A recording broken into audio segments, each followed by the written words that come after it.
வணக்கம். ஜவைஜக் from Jawadhu Vattiputhur power writer அப்படிங்கிற யூடியூப் சேனல் மூலமாக உங்களை மீண்டும் சந்திக்க ரொம்ப மற்ற மகிழ்ச்சி.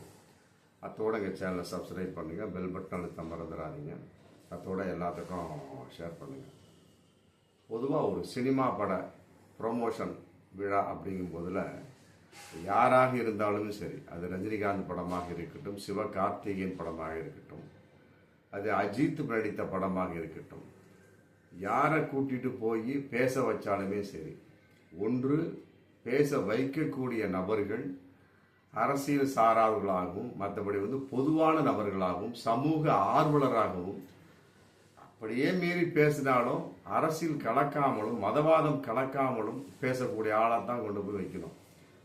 ஆனால் இந்த ரெட்ரோ பட அந்த தெலுங்கு கான்செப்டில் சூர்யா விஜய் தேவரகொண்டாவை வச்சு இன்னைக்கு மிகப்பெரிய முக சுழிப்பில் மாட்டிக்கொண்டார் அப்படிங்கிறது இன்னைக்கு மிகப்பெரிய ஒரு வைரலான விஷயமா போயிட்டு இருக்கு. அதாவது ரெட்ரோ பட அந்த ப்ரொமோஷன் விழாவில் எல்லாரையும் கூப்பிட்ட மாதிரி நடிகர் சூர்யா விஜய தேவரகொண்டையாவை கூப்பிடுறாரு. கூப்பிட்ட உடனே அவரும் உட்காந்துட்டார். அவருடைய வாய்ப்பு வரக்கூடிய சமயத்தில் பேச எழுகிறாரு. பேசக்கூடிய சமயத்தில் பலவிதமான கருத்துக்களை பேசுறாரு. அப்போ தொகுப்பாளர்கள் ஒரு கேள்வி கேட்குறாங்க. அதாவது கடந்த காலத்திற்கு நீங்கள் சென்றால் யாரை சந்திப்பீர்கள்? இறந்த காலத்திற்கு, கடந்த காலம் ரெண்டும் ஒன்று தான். கடந்த காலத்திற்கு, இறந்த காலத்துக்கு நீங்கள் சென்றால் யாரை சந்திப்பீர்கள்? ஒரு கற்பனையான ஒரு கேள்வி. கடந்த காலத்துக்குன்னா அது குறிப்பிட்ட ஒரு கால அளவுலாம் கிடையாது. அது 100 வருடமாக இருக்கலாம், 100,000 வருடமாக இருக்கலாம், 10,000 வருடமாக இருக்கலாம். கடந்த காலம் அப்படின்னா இன்னைக்கு அதை விட்டுற வேண்டியதான். நேற்றுலேருந்து எல்லாமே கடந்த காலம் தான். அப்படி கூடிய சமயத்தில் நீங்கள் யாரை சந்திப்பீர்கள் சொல்லிட்டு ஒரு தொகுப்பாளர், அந்த கேள்வி யார் கேட்டாங்க அப்படின்னு தெரியல, வாயை பிடுங்கியிருக்காங்க பாருங்க. ஏன்னா அது எனக்கு மிகப்பெரிய ஒரு பிரச்சனையாகவும், ரெட்ரோ படத்தினுடைய ஒரு வெற்றிக்கு அது கட்டாயமாக பாதிப்பை ஏற்படுத்தக்கூடிய விஷயத்தில் நடந்திருக்குது. கேட்க கொடுத்துருக்காங்க அந்த அம்மா, அந்த தொகுப்பாளர் கேட்டிருக்காங்க, எதிர்காலத்தில் சென்றால் நீங்கள் யாரை, கடந்த காலத்தில் நீங்கள் சென்று ஒரு சப்ஜெக்ட் வரக்கூடிய சமயத்தில் யாரை நீங்கள் சந்திப்பீர்கள் அப்படிங்கிறப்ப ஒரு தேவரகோ அவர் கொண்டையா விஜய் தேவரகொண்டா சொல்றாரு. இவர் தெலுங்கு நடிகர். அவர் சொல்றார், நான் ஆங்கிலேயர்கள் சந்திப்பேன், சந்திச்சு 2 அறை கொடுப்பேன் அப்படின்னு போட்டு சொல்றார். ஆனா அதுக்கு அவர் விளக்கம் சொல்லுறார். ஆங்கிலேயரை சந்திப்பேன், 2 அறை கொடுப்பேன். 3 அறையெல்லாம் கிடையாது, 2 அறை தான் கொடுப்பாரு போடுறது. ரைட்டு, கொடுக்கட்டும், 2 அறையே கொடுக்கட்டும். எதற்காக அறை கொடுக்கிறார்? ஓங்கி அறையிறார் கன்னத்தில் அப்படிங்கிற கேள்வி இருக்கு இல்லையா? இல்லை, ஆங்கிலேயர் என்ன தவறு செய்தாலும் அதற்காக நான் அறைகின்றேன் அப்படின்னு சொன்னாலும் பரவாயில்ல.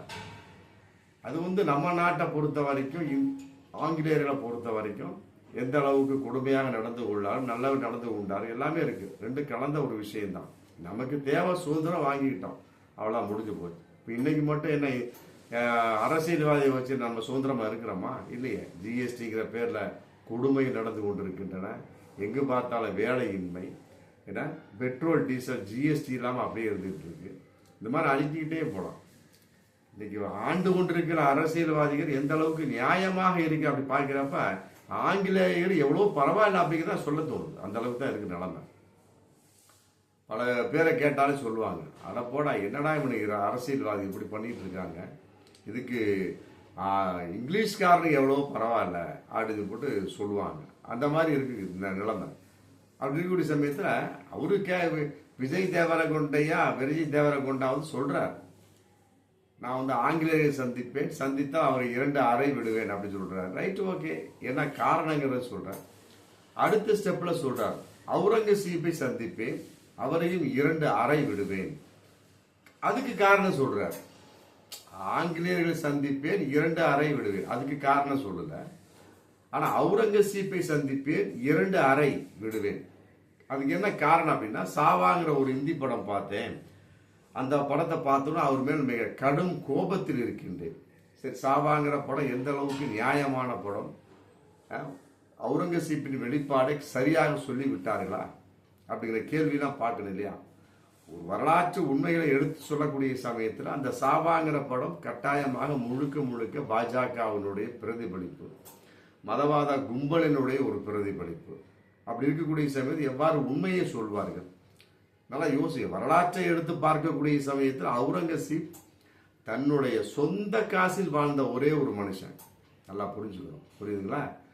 அதற்கு முன்னால் இருந்த கூட தன்னுடைய அப்பன் புள்ள எல்லாத்தையும் வந்து கஜானாவை காலி செய்த என்பதற்காக தூக்கி உள்ள போட்டார்.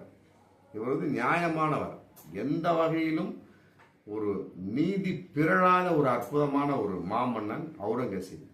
அந்த மாதிரி நியாயமான ஆளை வந்து நிறைய பேருக்கு பிடிக்காது. இருந்தாலும் இந்த பாஜக கும்பல், மதவாத கும்பல், பாசிச கும்பல் என்ன பண்ணிட்டாங்க, அவரை உள்டா அடிச்சு சாவாங்கிற ஒரு படம் எடுத்து அவருக்கு எல்லாம் வந்து ஏகப்பட்ட எக்கனாமிக்லாம் சைடில் ஹெல்ப்பிங் கொடுத்துருப்பாங்க. கொடுத்த வகையில் அப்புறம் அவங்க அவுரங்கசீப்புக்கு ஆப்போசிட்டாக எடுக்க வேண்டியதானே. இது ஒன்றும் பெரிய விஷயம் இல்லை. பணம் கொடுத்தா எல்லாரும் தான் எடுப்பாங்க. ஒருதலை பட்சமான ஒரு படம் அது. அவுரங்கசீப்புக்கு எதிரான ஒரு படம். மற்றபடி வந்து நம்ம இந்தியாவை ஆண்ட ஒரு மன்னர் அவர். நாம் என்னதான் இருந்தாலும் ஒரு இந்தியாவை ஆண்ட ஒரு மன்னர் அப்படிங்கிற சமயத்தில் அவருக்குன்னு தனிப்பட்ட மரியாதை இருந்தாலுமே கூட அவரை பற்றி தப்பு தப்பாக சொல்லிய ஒரு படம் சாவாங்கிற படம். அந்த படத்தில் வந்து விஜய் தேவரகுண்டா என்னப்பா பார்த்தாரு அப்படிங்கிற கேள்வி இருக்குல்ல.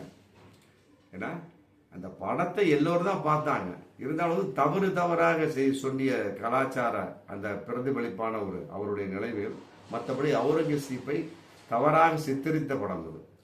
அதை புரிந்து கொள்ளாமல் விஜய் தேவரகுண்டா என்ன பண்ணிட்டாரு, அந்த ரெட்ரோ ப்ரொமோஷன் நிகழ்ச்சியில் எல்லாரும் உட்கார்ந்துருக்காங்க மேடையில். நடிகர் சூர்யா முதற்கொண்டு எல்லாம் உட்கார்ந்துருக்கிறாங்க. இவர் என்ன பண்ணிட்டாரு, இரண்டாவதாக நான் அவுரங்கசீப்பை சந்திப்பேன், சந்திச்சா 2 அறை விடுவேன். காரணம் அப்படின்னா அதுக்கு தகுந்த என்னென்ன செஞ்சாரு அதை சொல்லாம, வரலாற்று உண்மை தெரிந்த ஒரு நபர் விஜய் தேவரகுண்டா அப்படின்னா அதை பத்தி பேசணும். அதை விட்டு சாவா படம் பார்த்தேன் அப்படின்னு சாவா படத்தை சொன்னதெல்லாம் உண்மையா? இல்லையே. சாவா படம் என்பது அந்த ஹிந்தி சினிமா என்பது ஒருதலை பட்சமானது, மதவாத கும்பலுக்காக எடுக்கப்பட்டது. குறிப்பாக பாஜக RSS கும்பலை ஆதரித்து எடுக்கப்பட்ட ஒரு படம். சொல்ல அனைத்துமே பொய் அவுரங்கசீப்பின் சம்பந்தப்பட்ட வகையில். அதனால வந்து தன்னுடைய கருத்தாக, தான் படித்த வரலாற்று கருத்தாக விஜய் தேவரகுண்டா சொல்லியிருந்தாலும் பரவாயில்ல. அதை விட்டு நான் சாவா படம் பார்த்தேன், அதனால வந்து அவுரங்கசீப்பின் நான் கடும் கோபத்தில் இருக்கின்றேன் அப்படின்னா, அப்ப சாவா படம்னா அவர் சொன்னதெல்லாம் உண்மைங்கிற கேள்வி வருதுல, உண்மையாங்கிற கேள்வி வருதுல. யோசிக்கணும். திரைப்படத்தில் எந்த அளவுக்கு உண்மை சொல்கிறார்கள், அவர்கள் அரசியலை கலந்து எந்த அளவுக்கு மதவாத கும்பலுக்கு ஆதரவாக படம் எடுக்கிறார்கள் அப்படிங்கிற கேள்வி இருக்கு. அதெல்லாம் புரிந்து கொண்டு பேசாம பேசிட்டார். ஆமா, பேசின உடனே கீழே ஸ்டூல்ல உட்காந்துருக்க நடிகர் சூர்யாவுக்கு பயங்கரமான பதட்டம். முகமே வெளுத்து போச்சு அவருக்கு. என்னடா அது, இந்த ஆள் இப்படி பேசுறாரு, நம்ம வந்து ப்ரொமோஷன் நிகழ்ச்சிக்காக கொண்டு வந்தா இந்த ஆள் வந்து அன்ப்ரொமோஷன் பண்ணி விட்டுருவாரு போல இருக்கு, படம் வந்து ஓடாம பண்ணிருப்பா அப்படி போல இருக்கு. நல்ல வேலை. ஏன்னா இது பேசக்கூடிய சமயத்தில் இதை வந்து பத்திரிக்கை போடுவாங்க. பத்திரிக்கை இதை பார்க்கக்கூடிய முஸ்லீம்கள் என்ன பண்ணுவாங்க, பார்க்க மாட்டாங்க. அப்படிங்கிற சமயத்தில் என்ன ஆகும், ஏகப்பட்ட அடி விழுகுது, நஷ்டம் விழுகுது. என்னடா இந்த மாதிரி ஆள்லாம் கொண்டு வந்து பேச வச்ச சமயத்தில் நம்ம தனக்கு தானே சூனியம் வைத்து கொண்ட மாதிரி அப்படின்னு நினைக்கக்கூடிய சமயத்தில் அப்புறம் படம் எப்படி ஓடும்? சூர்யாவுடைய ஒரு முகம் படு பயங்கரமாக வெளிரி விட்டது, அதிர்ந்து விட்டார் அப்படிங்கிறது இன்னைக்கு மிகப்பெரிய ஒரு தவறாக போயிட்டு இருக்கு. அப்புறம் அதே அடிப்படையில் வந்து பேசி முடிச்ச உடனே இன்னைக்கு வந்து ரெட்ரோ அப்படிங்கிற படம் வந்து தமிழகத்தை பொறுத்த வரைக்கும் வெற்றி. மற்ற வகையில் அந்த அளவுக்கு சொல்ல முடியாது. இருந்தாலும் இப்படிப்பட்ட ஒரு ப்ரொமோஷன் நிகழ்ச்சியில் வரும் காலங்களில் நான் சொல்லிக் கொள்வதுதான், பட தயாரிப்பாளர்களுக்கும் இயக்குநர்களுக்கும் நடிகர்களுக்கும் சொல்லிக் கொள்வது, ஒரு பட ப்ரொமோஷன் அப்படின்னா அரசியல் சார்ந்து பேசாத, மதம் சார்ந்து பேசாத, இனம் சார்ந்து பேசாத ஆட்களாக வந்து கூட்டிடுவாங்க. அப்புறம் சில பேரை பார்த்தீங்கன்னா வாயை திறந்தா ஒரே செக்ஸாக பேசுவாங்க. நடிகராக இருக்கட்டும், தயாரிப்பாளர் யாராக இருக்கட்டும், அந்த மாதிரி யாரையும் கூட்டிகிட்டு வராது. ப்ரொமோஷனுங்கிறது வந்து உங்கள் படம் 50 நாள் ஓடுற படமா ஒரு 100 நாள் ஓடணும். அந்த அளவுக்கு பேசக்கூடிய அளவுக்கு ஒரு ஆளை கூட்டி வந்து ப்ரொமோஷன் பண்ணீங்கன்னா ரொம்ப நல்லா இருக்கும். ஆமாம், இந்த வகையில் வந்து நடிகர் சூர்யா தவறி விட்டதாக சொல்ல முடியாது. விஜய் தேவரகுண்டையா தான் வந்து சாவா படத்தை பார்த்து தவறி விட்டார், அவுரங்கசீப்பை தவறாக புரிந்து விட்டார். அதனால வந்து ரெட்ரோ படத்துக்கு எந்த ஒரு பாதிப்பும் வராது. ஆமாம், அது நல்லா ஓடிக்கிட்டு தான் இருக்கு. இஸ்லாமியர்களுக்கு தெரியும், அங்கே தெலுங்கு பேசக்கூடிய ஆந்திர தெலுங்கானா இஸ்லாமியர்களுக்கு எல்லாமே தெரியும். ஆமாம், விஜய் தேவரகுண்டையா சொன்ன உடனே, சாவா படத்தில் சொன்ன உடனே பொய்களெல்லாம் உண்மையாகி விடாது. பாஜக RSS கும்பல் சொன்ன உடனே எல்லாமே வந்து அது அது உண்மையாகி விடாது. ஆமாம், காலம் கடந்த ஒரு விஷயமாக இருந்தாலும் கட்டாயமாக இது மக்கள் புரிந்து கொள்வார். அதனால தான் நிறைய சூர்யா பயப்பட தேவையில்லை. கட்டாயமாக ரெட்ரோ என்பது வெற்றி படமே. வாழ்த்துக்கள். பார்ப்போம் மீண்டும் அடித்த வீடியோ. நன்றி.